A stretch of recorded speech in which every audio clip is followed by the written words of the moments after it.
Martin Hirsch, ancien haut-commissaire aux solidarités actives et à la jeunesse, publie Secret de fabrication chez Grasset. Bonjour Martin Hirsch, merci d'être avec nous. Secret de fabrication, c'est comment finalement se prennent des décisions politiques quand on est comme vous, homme de gauche dans un gouvernement de droite, chargé de la solidarité, la création du revenu de solidarité active notamment. Mais finalement, dans ce livre, vous racontez que rien n'a été simple. Non, il ne faut pas faire croire que c'est simple. En fait, l'action publique, c'est très compliqué. Et c'est pour ça que ça ne bouge pas tellement. Et donc, l'action publique, c'est un mélange. Il faut convaincre le président de la République, comme il faut convaincre le travailleur social dans tous les départements, comme il faut convaincre les RMistes. Il faut, quelquefois, il faut ruser, il faut avoir de la détermination.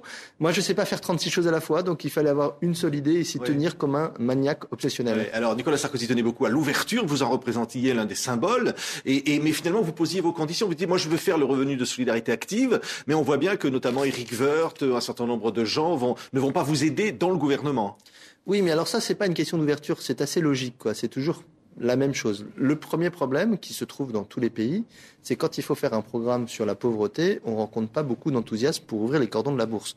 Donc c'est assez, j'allais dire, c'est un peu consubstantiel, c'est logique, c'est-à-dire que on vit dans un pays où il y a des dépenses sociales élevées, donc quand on dit il faut en rajouter un peu, on vous dit, écoutez, si c'était les dépenses qui solvaient la pauvreté, on ne devrait plus avoir de pauvres. D'où, dans les secrets de fabrication, comment est-ce que on commence par expérimenter pour mettre des preuves sur la table et pour dire, voilà, ça marche. Moi, mon but, c'était pas uniquement d'aller chercher de l'argent de l'État pour le mettre dans les poches des gens, c'était que l'argent bien utilisé permette à celles et ceux qui en bénéficiaient de retravailler. Oui, mais alors vous vous battez beaucoup parce qu'évidemment l'argent ne vient pas facilement. On pouvait craindre que vous ne soyez là que pour l'affichage en fait. En tout cas, il y a beaucoup de gens qui le craignaient pour moi. De quoi je me suis fait traiter, donc de caution, de potiche, d'alibi, on a le droit à tous ces noms-là. Et c'est pour ça que je voulais réussir, parce que je voulais pas donner raison à celles et ceux qui étaient les oiseaux de mauvaise augure. Quand vous entrez dans ce gouvernement, vous dites, je veux être seulement haut-commissaire et non pas ministre, je veux gagner le moins possible. Je voulais pas perdre ce qui peut-être faisait mes atouts. C'est-à-dire mes atouts, moi je venais d'Emmaüs, j'ai été président d'Emmaüs, où j'ai milité pendant 13 ans. À Emmaüs, j'étais bénévole, j'avais un salaire de haut fonctionnaire. Je voulais pas dire je rentre au gouvernement et puis par ailleurs, ça tombe bien, ça va arrondir mes fins de mois.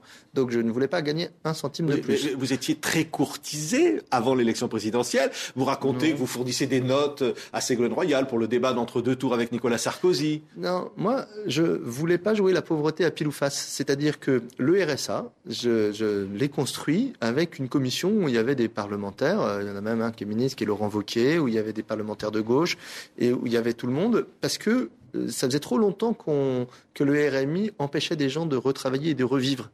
Et donc, je voulais pas jouer à pile ou face. Et petit à petit, tous les candidats présidentiels ont repris le RSA. Il se trouve que Nicolas Sarkozy a peut-être été le dernier ou l'un des derniers à le reprendre. Mais quand on a des idées, moi, j'appartiens pas à un camp. Je me suis pas rangé derrière un candidat. Oui, mais vous racontez des anecdotes sur la vie politique. Votre première rencontre avec Nicolas Sarkozy, vous êtes patron d'Emmaüs, fondé par l'abbé Pierre. Ça se passe très mal. Oui, à cause ou à grâce à l'abbé Pierre. En fait, parce que Nicolas Sarkozy est ministre de l'Intérieur. Moi, je suis tout jeune président d'Emmaüs, je viens d'être élu. Il y a un anniversaire de l'abbé Pierre, et l'abbé Pierre, il adorait les anniversaires, non pas pour qu'on lui fasse des cadeaux, mais pour en profiter pour pousser des coups de gueule. Et donc, là, il trouvait qu'on était un peu mou sur une loi qui interdisait les squats, la mendicité sur la voie publique, etc. Et il m'a dit, il faut y aller. Et je fais un texte, il trouve ça trop mou, et il me dit, regarde comment j'engueulais les ministres, moi, en 54, me force à le refaire, et effectivement, ça déclenche un peu de colère. Oui. Petite anecdote en passant, vous racontez que Bernard Kouchner s'est vu proposer, avant l'élection présidentielle, par Nicolas Sarkozy, de devenir ministre s'il l'emportait. Alors, je ne sais pas jusqu'où c'est allé, mais effectivement, là aussi, moi, je me suis retrouvé face à Nicolas. C'est curieux comme situation. Donc, 15 jours ou 3 semaines avant l'élection, je me suis retrouvé face à lui dans une émission.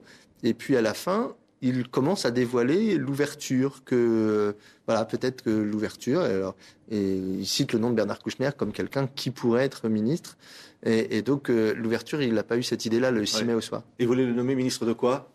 Je crois que c'était justement sur l'identité nationale pour faire en sorte que l'image de Bernard et ses combats, les combats de Bernard Kouchner sur la générosité pouvaient peut-être contrebalancer. Et le ministre d'ouverture, ce sera Éric Besson qui sera chargé de cela. Il va déclarer dès le début qu'il s'entend avec vous, que vous allez vous parler souvent parce que vous êtes des ministres d'ouverture. Vous dites c'est faux. Oui, je raconte dans le livre que, en fait, il y a deux conceptions de l'ouverture. Il y a la conception de l'ouverture qui est recomposition politique. J'essaye d'aller sur les plates-bandes du PS et je joue les uns les autres. C'était pas mon affaire, moi. J'étais pas au Parti socialiste avant. J'étais pas. Et la recomposition politique, c'est pour les politiques, c'est pas pour moi. Et au tout début, effectivement, Éric Besson, c'était différent. Il était au Parti socialiste, il arrivait et puis il allait aller à l'UMP et il a fait entendre qu'il y aurait que celles et ceux qui venaient d'ailleurs que l'UMP se retrouveraient dans un petit club pour faire de la politique. Et voilà, je suis démenti. J'ai pu garder finalement. Je raconte comment il faut. Finalement, le livre aurait pu se garder. Garde-toi à droite, garde-toi de la gauche, quoi. Oui. Si on veut tenir un cap, il ne faut pas se laisser divertir par les autres sujets. Christine Boutin, les ministres du Logement, et vous racontez comment, finalement, elle veut imposer notamment au SDF l'hébergement obligatoire. Vous racontez que, etc., vous faites une tribune dans Le Monde, elle dit que tu as voulu me tuer. Enfin, c'est finalement la politique humaine, mais d'une grande violence, finalement. Elle est à la fois humaine, mais... Moi, je trouve qu'il ne faut pas cacher ses désaccords et pas uniquement penser qu'il y a des questions de, je sais pas quoi, de rivalité personnelle, on s'en fiche. La vraie question, c'est sur des sujets comme les SDF, qui sont des sujets sérieux et difficiles, dont je n'avais pas la responsabilité directe, je ne sais pas si je saurais résoudre ce problème-là, mais on avait des visions qui étaient différentes. Alors, qu'est-ce qu'on fait dans ce cas-là ? Est-ce qu'on cache la tête sous le sable et on s'en occupe pas ? Je ne pense pas. J'étais au commissaire à la pauvreté et donc il y a eu plusieurs épisodes où effectivement et j'essaye de montrer les raisons de fond et les accords de fond qui sont encore valables aujourd'hui. Ce livre, c'est pas simplement de la rétrospective, c'est de dire dans les questions qui s'ouvrent à nous sur l'assurance maladie, de la même façon que la première fois que je vais à la radio en étant nommé, il y a un auditeur qui appelle et qui dit qu'est-ce que vous pensez des franchises ? Alors, mettez-vous à ma place. 10 jours avant, j'ai écrit que j'étais contre les franchises. Maintenant, je suis dans le gouvernement qui va faire les franchises. Je dis, j'ai 1 seconde et demie pour réfléchir et je dis, je suis toujours contre les franchises. Mais vous êtes toujours pour un bouclier social, vous êtes toujours pour taxer et du coup, je me dis, si je suis contre les franchises, il y a quand même un problème de trou de l'assurance maladie, s'il y a autre chose à proposer. Et je propose le bouclier sanitaire, on y travaille avec toute une série d'experts. Et je continue à penser qu'il faudrait un jour remplacer les franchises médicales par une protection qui assure que ce qu'on paye à l'assurance maladie soit fonction de ses revenus et pas qu'on fasse payer des notes astronomiques à des gens modestes.